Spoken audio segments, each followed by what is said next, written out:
साथियों, मैं अभिषेक शर्मा। आज जो आपका टॉपिक लिखा गया है नेहरू समिति 1928, ठीक है। तो आज भी नेहरू समिति 1928 के बारे में आपको समझाया जाएगा। और जो नेहरू समिति है भैया, ये आपकी कब आई थी भैया? 28 और 28 से 30 अगस्त 1928 में आई हुई थी, ठीक है। तो नेहरू समिति के द्वारा जो प्रमुख कार्य करना था भैया, तो भारत में भैया संविधान सभा का निर्माण करना था। क्या करना था भैया? भारत में संविधान सभा का भैया निर्माण करना था, या फिर उसका प्रारूप तैयार करना था, ठीक है। तो ये भैया आपके इंपॉर्टेंट पॉइंट है भैया। उसका मुख्य कार्य क्या था भैया? तो उसका कार्य था भैया आपका कि संविधान सभा का प्रारूप तैयार करना। संविधान सभा का प्रारूप तैयार करना।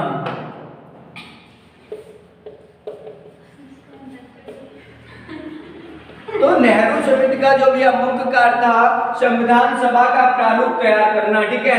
आइए भैया अगले भैया नेहरू समिति के बारे में जानते हैं। नेहरू समिति के द्वारा भैया 90 दिन के अंदर, कितने दिन के अंदर?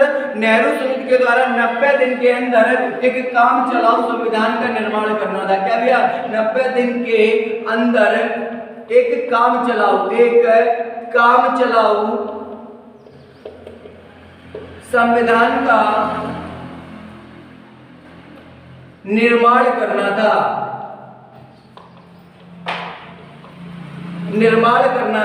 ये भी आपका एक पहला पॉइंट है कि नेहरू समिति के द्वारा 90 दिन के अंदर एक काम चलाऊ संविधान का निर्माण करना था भारतीयों के लिए। किसके लिए भैया? भारतीयों के लिए। इसका अगला पॉइंट क्या है भैया? नेहरू समिति के द्वारा ही, किस समिति के द्वारा भैया? नेहरू समिति के द्वारा ही, या इस समिति के द्वारा ही, इस समिति के द्वारा ही क्या करना था भैया? इस समिति के द्वारा ही सर्वप्रथम मूल अधिकारों की चर्चा की गई, फंडामेंटल राइट्स की, ठीक है भैया। तो मूल अधिकारों की चर्चा की गई। तो यहाँ पर लिखेंगे भैया मूल अधिकारों की चर्चा की गई, ठीक है। तो इसमें भी आप पहला पॉइंट आपका ये नेक्स्ट पॉइंट क्या गया? इस समिति के द्वारा ही सर्वप्रथम मूल अधिकारों की चर्चा की गई। तो भैया जब हमने भी आप अंग्रेजों से, उस समय भी आपके यहाँ पर अंग्रेजी हुकूमत हुआ करती थी, तो हम जो भैया मूल अधिकार है ये मांगेंगे किससे भैया? तो मूल अधिकार अंग्रेजों से तो मांगेंगी, हमें भैया मूल अधिकार दे दीजिए, फंडामेंटल राइट्स दे दीजिए, ठीक है। जब हमने भैया मूल अधिकार मांगे तो उन मूल अधिकारों की संख्या पूछी जाती है। तो जब हमने भैया मूल अधिकारों की मांग की तो तब उनकी संख्या कितनी हुआ करती थी? 19 हुआ करती थी। कितनी हुआ करती थी? 19 हुआ करती थी। तो उस समय भैया मूल अधिकार कितने हुआ करते थे? 19 मूल अधिकार थे आपके। इसके बाद में जब भैया हमने मूल अधिकार मांगे तो 19 मांगे, क्या पूरे मिल गए थे हमें? तो हमें मूल अधिकार पूरे नहीं मिले थे। तो भैया अंग्रेजों ने कहा कि हम आपको 19 में 19 नहीं देंगे, हम आपको कितने देंगे? 10 देंगे। कितने देंगे भैया? हम आपको 10 मूल अधिकार देंगे। कितने देंगे? 10 मूल अधिकार देंगे। जब हमने भैया 10 मूल अधिकार भैया उन्होंने हमको दिए, तो भैया जब हमने अपना संविधान गढ़ा, क्या? जब हमने अपना संविधान गढ़ा या बनाया, तब भैया मूल अधिकार कितने लिखे उसमें? तो उसमें 7 मूल अधिकार लिखे। कितने लिखे भैया? तब उसमें हमने 7 मूल अधिकार लिखे। कितने लिखे भैया?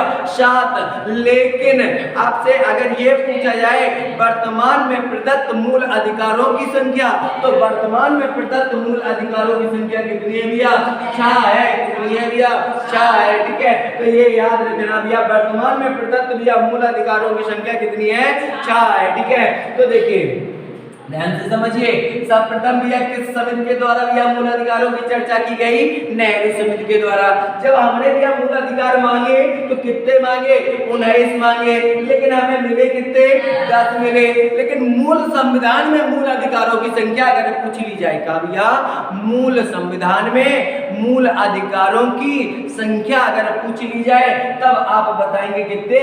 7। कितने? 7 का है। जब हमने अपना संविधान गढ़ा तो भैया उसमें कितने गढ़ दिए? 7। गढ़ने का मतलब है लिखना, ठीक है भैया। तो कितने लिखे? 7 लिखे। लेकिन वर्तमान में प्रदत्त मूल अधिकारों की संख्या कितनी है? 6 है। कितनी है भैया? 6 है, ठीक है। तो ये 6 के 6 भैया सुनेंगे। देखिए कौन कौन से हैं, देखिए ध्यान से। पहला है भैया समानता का अधिकार। किसका है भैया? समानता का अधिकार। ठीक है। दूसरा है भैया आपका किसका? देखिए समानता क्या है भैया आपका? जैसे कानून में समानता। ठीक है भैया। दूसरा है भैया आपका स्वतंत्रता का अधिकार। किसका अधिकार भैया?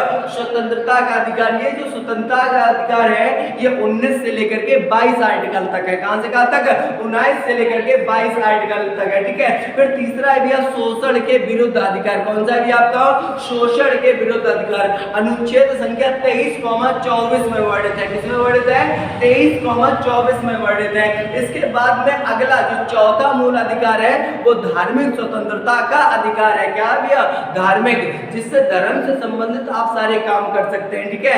पूजा पाठ कर सकते हैं, ये आपके नवरात्र में जो जागरण होता है वो करवा सकते हैं या ताजिया निकाल सकते हैं। ठीक है।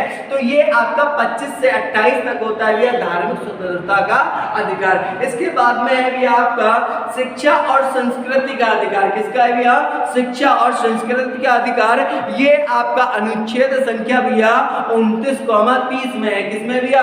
29,30 में है। इसके बाद में है भैया आपका जो अनुच्छेद संख्या 32 कहता है। कौन सा? अनुच्छेद संख्या 32 क्या है भी आपका? संवैधानिक उपचारों का अधिकार। अनुच्छेद संख्या 32। अब आप कहेंगे 31 कहां गया? तो अनुच्छेद संख्या 31 में था संपत्ति का अधिकार, जो वर्तमान में एक कानूनी अधिकार बन चुका है। कौन सा अधिकार? कानूनी अधिकार बन चुका है। ठीक है। इसको हटा दिया गया है। क्या कर दिया गया है? इसको हटा दिया गया है 44वें संविधान संशोधन सन 1978 के तहत। ठीक है। इतनी बातें भी आपको समझ में आई होंगी। ठीक है। आगे समझने का भी आप प्रयास करें। देखिए भैया अगला पॉइंट। ठीक है। इतनी बातें समझ में आई, अगला पॉइंट समझिए। अगला पॉइंट भैया नेहरू समिति के तहत क्या दिया गया है? इसमें दिया गया है भैया इसके अध्यक्ष लिख लीजिए। इसके अध्यक्ष कौन थे? तो इसके अध्यक्ष थे भैया के मोतीलाल नेहरू। कौन से नेहरू भैया? मोतीलाल। कौन से लाल? मोतीलाल नेहरू थे। कौन से नेहरू थे भैया? मोतीलाल नेहरू। ठीक है। इसके सचिव लिख लीजिए भैया नेक्स्ट पॉइंट में। इसके सचिव कौन बनाए गए थे? तो इसके सचिव थे भैया आपके कौन थे भैया सचिव? तो इन्हीं के बेटे थे भैया पंडित जवाहरलाल नेहरू। कौन से भैया? पंडित जवाहरलाल नेहरू। जवाहरलाल नेहरू। ठीक है। तो इसके ये भैया क्या बनाए गए थे? सचिव बनाए गए थे। कौन भैया? पंडित जवाहरलाल नेहरू को इसका सचिव बनाया गया था। ठीक है।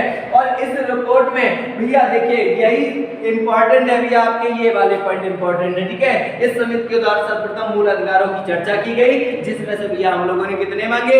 19 मांगे। मिले कितने? 10 मिले। लेकिन लिखे कितने अपने संविधान में? 7 लिखे भैया। और भैया वर्तमान में है कितने? 6 है भैया। 6 के 6 हमने बता दिए। ठीक है आपको। इसके बाद आगे देखिए अगला पॉइंट क्या था भैया?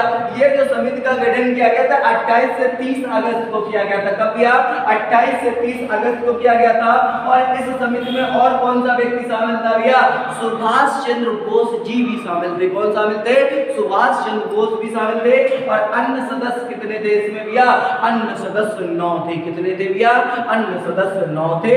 इतनी भैया बातें आपको पता चल गई और इसका भैया मुख्य कारण भी पता चल गया, संविधान सभा का प्रारूप तैयार करना। ठीक है। तो अभी तक आप पढ़ चुके हैं भैया नेहरू समिति 1928 यानी कि नेहरू समिति को पढ़ चुके हैं। ठीक है। इस समिति के भैया द्वारा किए गए कार्य या इस समिति की क्या विशेषताएं थी, एग्जाम के पॉइंट ऑफ व्यू से इतने ही पॉइंट इंपॉर्टेंट थे। अब आप लोग भैया इसका स्क्रीनशॉट कर सकते हैं और आगे बढ़े।